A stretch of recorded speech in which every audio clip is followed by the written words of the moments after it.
And y'all wonder why nobody wants to step up and cooperate. You wonder why. You wonder why people don't like to testify in court.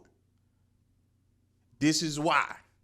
You say they'll be protected.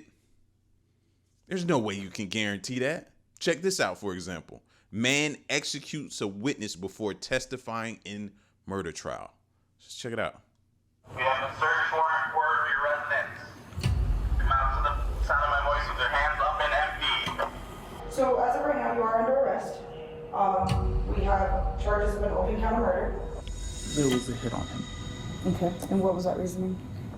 Because somebody, I don't know if it was the man he testified against, was trying to get parole. Okay. And what, in their words, it was, in order for him to get that, Kenneth had to be gone. It's just before 1 a.m. at an Elks Lodge in Albuquerque, New Mexico, where people can be seen mingling and dancing before this man, seen here, allegedly decides now is a good time to put a deadly end to a long-standing grudge. Take a look at this surveillance video that investigators say shows 46-year-old Theodore Toney moments before carrying out a fatal shooting. The suspect casually walks toward the dance floor before briefly stepping out of the camera view. But seconds later, Theodore returns, briefly stopping to chat with another patron before heading into the bathroom area. Meanwhile, the soon-to-be victim enters the frame here, identified as 40-year-old Kenneth Ellis, who investigators said testified against Theodore's son in a homicide trial nearly a decade prior. Kenneth can be seen in an embrace with another patron before heading over to a table area. See, that goes to show you, bro. You be thinking stuff is over, and people be still holding on to that stuff, just waiting on, quote unquote, the perfect time or the right time that they deem to get some get back. This dude probably ain't even thinking. I don't know. Because there's no way me and you could ever be in the same spot. If I knew I testified against your son and I see you in a spot, I'm leaving. I'm rolling out. You know what I'm saying? In fear of what I might do, what you might do, what we both may do. Yeah. Ain't no way. He got to have better antennas on. Kenneth can be seen in an embrace with another patron before heading over to a table area, when seconds later, Theodore reappears and again steps out of the view of the security camera. With one last hug, Kenneth goes to leave the late-night dance party. That's when investigators said Theodore reached out and fatally shot him in the head. Seconds later, the suspect is caught on another surveillance camera, making a hasty exit from the scene. It takes investigators less than a day to track down Theodore to a nearby apartment complex. Apartment B.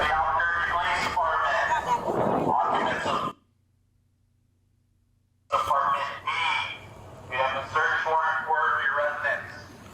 Come out to the sound of my voice with your hands up and empty.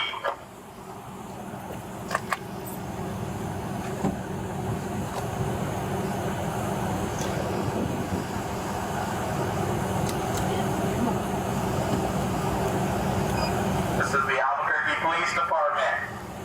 Occupants of search warrant for your property.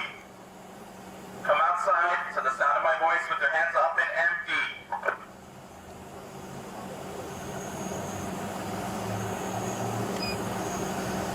If you comply with my commands, I can guarantee your safety. If you do not, force my use against you. Yes, if you have any dogs, bring them out, but come out with nothing else. Hurry up.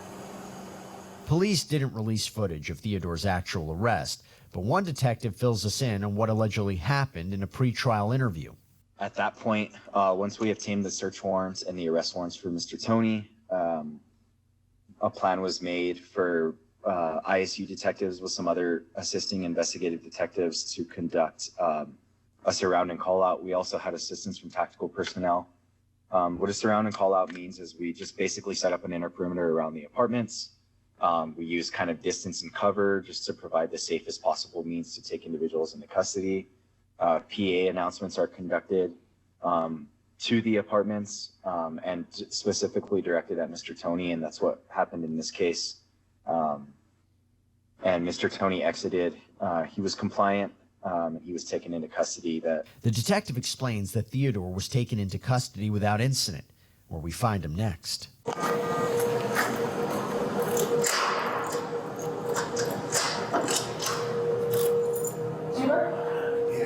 Hey, so sorry about the wait, man. I'm just actually something about bro. I'm just touching up a few things over here. Are you good right now? I just wanted to check on you. Make sure you need water or something. Okay, cool. So what we'll do is give me like maybe 5-10 minutes, and I'll come back here, take you in the room. If you want to talk, we'll talk. I don't want to talk about that. Okay. I don't have anything to talk about. Okay. We still have a search warrant that we need to execute, okay? It's already been signed by a judge for your DNA. So, My DNA. yes, sir, it's just gonna be some prints. We're gonna do major case prints on you, and then also do some potent swabs in your mouth, okay? That's already What? for your DNA. Why? So, well, if you wanna talk, we can talk over here. No, I still need to know why. Yeah, so as of right now, you are under arrest. We have charges of an open count of murder. What? Yes, sir. And that's why we're gonna get your DNA. So it's already been signed by a judge. I heard you've been really chill with him. I appreciate you being cooperative. Please don't try to fight us. Oh no, I just. Alright, so. If that's the case, I The fact I was my bad, y'all. I was struggling trying to pause this video. The fact that he's sitting there looking, bro, you were in a lodge, an Elks Lodge, with a ton of people who saw you. You reached out. You didn't wait for nobody to leave. And you think you can sit here and act like you don't know what happened? Seriously. Like you don't. Come on, bro. Come on, man. Like, just stop the shenanigans. Just stop it. Please stop it. I need a lawyer, and I don't want to talk about nothing. That's fair. And you already said that, so I'm not gonna interview you. Okay. Okay? But we still have to get your DNA. It's a legal document signed by a judge, okay? So give me a few minutes, and then we'll get set up, okay? Theodore refuses to talk and demands a lawyer before police return to escort him to another room for fingerprinting and DNA swabs.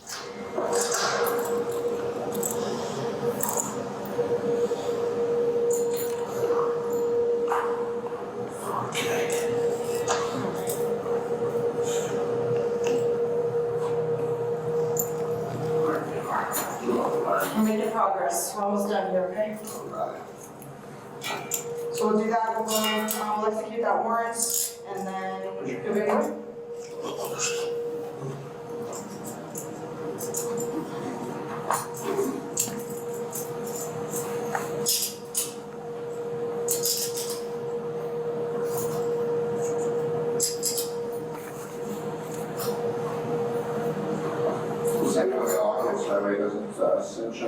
Important, because you offer anonymous.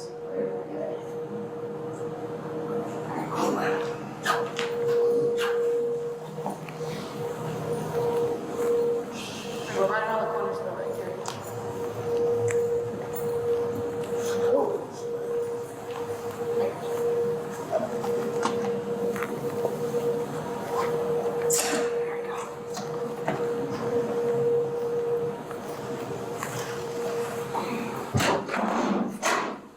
Alright, sir, I just gotta take some photos of you, okay? Alright, we're gonna take his cuffs off for now, because he's gonna have to read his prints and stuff. You can fix your pockets if you need to.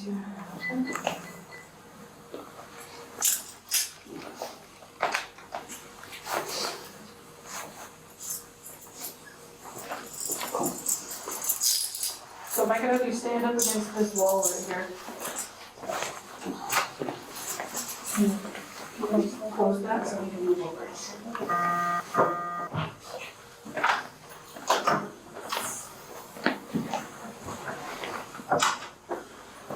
So then take your hands out of your pocket. There you go. A search of Theodore's criminal record reveals multiple assault and battery charges, with some involving a deadly weapon. Next, one officer inquires about an injury on the suspect's hand.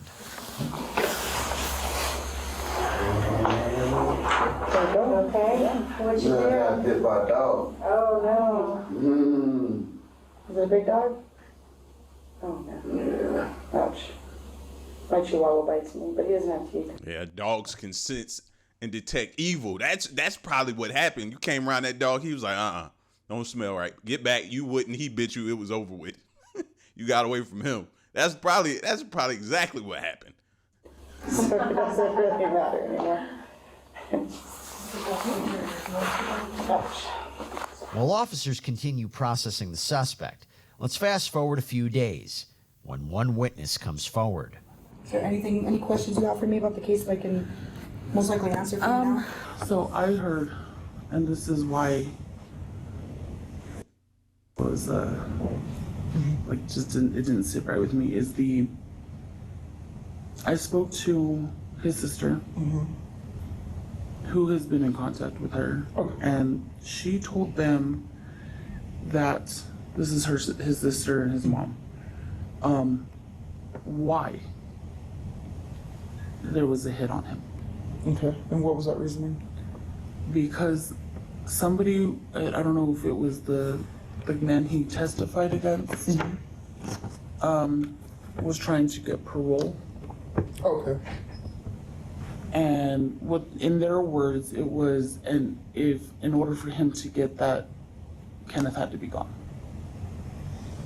I know, like, legally that's not how it works, but Yeah. that is, like, why would you tell the family that? You know what I mean? Yeah. Who told you that? I don't know. So in order for the Which is crazy because in order for you to come home, somebody had to die, and then another person had to go to jail for that murder, just for you to come home. Somebody make that make sense to me.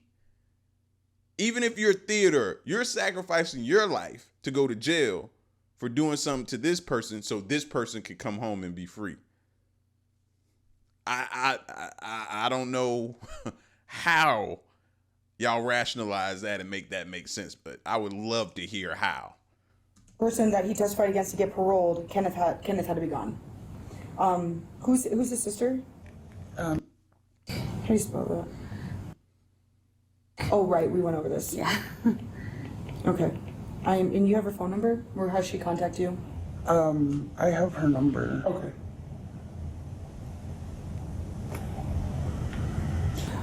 I've heard that too. Okay. Some kind of briefly. I'll have to go through jail calls to get that information. It's just that's gonna take me some time. But if you hear anything else like that, please let me know, okay? I know it's a lot of rumors and a lot of things. Yeah. Obviously, we're just looking, we know who did it, we're just looking for a motive. Obviously, we know part of it, I think. I'm confident that we know part of it, I just need to, the rest of it would be good. The witness explains what investigators already suspected, that Theodore allegedly targeted Kenneth for testifying against his family member. Yeah, that's just why would you have that detail? Yeah. And you're friends with all the people involved. Yes. So it just, that didn't sit right. And I'm not trying to push it towards her, but that's... Yeah, My reasoning absolutely. might I know work. people are talking, they're just not talking to the right person. But I'll find out. I'll get to the bottom of what happened, and Right. if anybody else is involved, they will be charged. If somebody set this up to get Kenneth there on that specific night, I will find that out, and they will be charged with first-degree murder and conspiracy. Even if they don't pull the trigger, I will still charge every single person involved if I get to the bottom of it. Okay. I hope that happens. Yes, ma'am. Absolutely. Okay. Oh man. Okay. I'll take this for you. I'll have to clean this. Alrighty, man. I feel like also they should have changed the pitch of her voice. They should have. Cause now this video is out there. So it's like anybody who knows her or is familiar can pick up on her voice and then tell they should have did something to change her voice to a male voice or something like that. Walk out this way. Next, the detective gets to talk to another witness who says they were there the night of the fatal shooting. So I wanted to talk to you about that because I was told that you actually saw what happened because you were right there.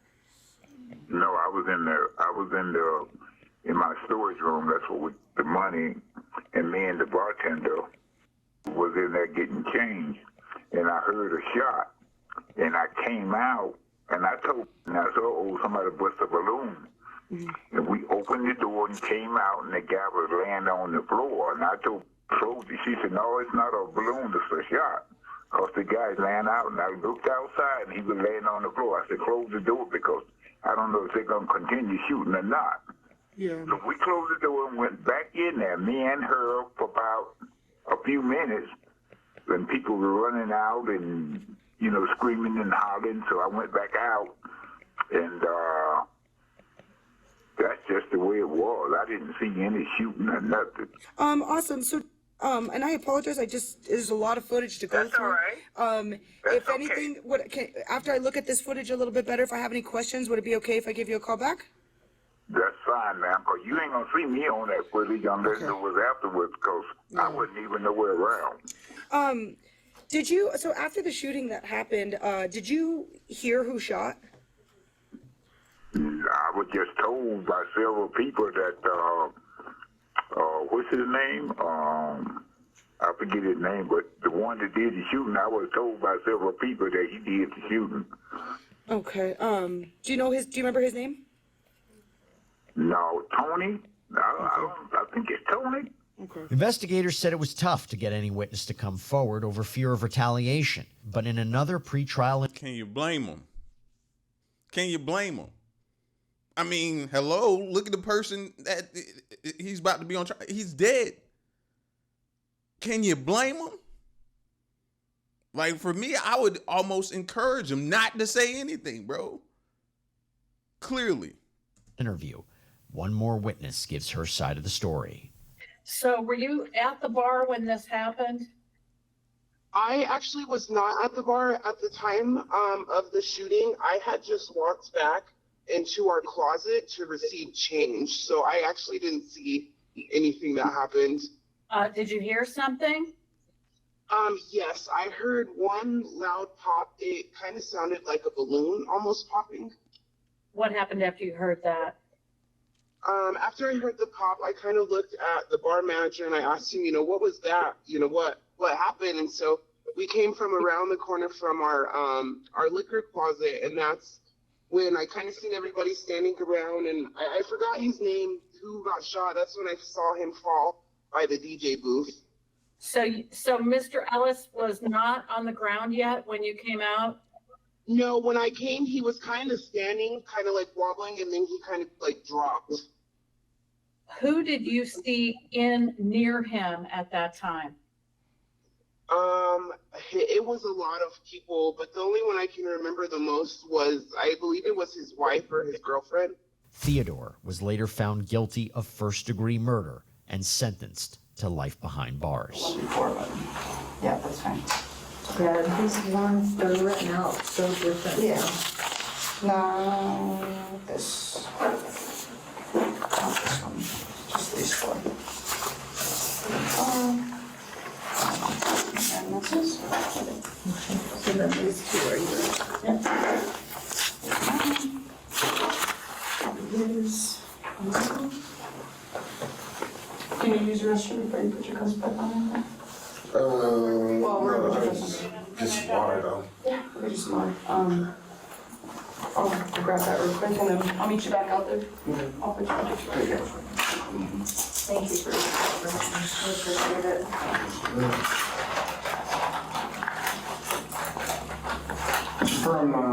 Put your hands together like you're clapping, or That's crazy, bro. And I thought that last lady that actually showed herself on camera, I thought she was the next person that was the witness that was coming forth. I was like, why are you showing her face? But I realized that was an investigator asking that person questions. I was about to say, bro, why are you showing your face? I don't blame people for not wanting to testify, bro. Like, no. It's like something straight out of a movie. This is real life, though. Y'all let me know what you think, man. Y'all be safe, though.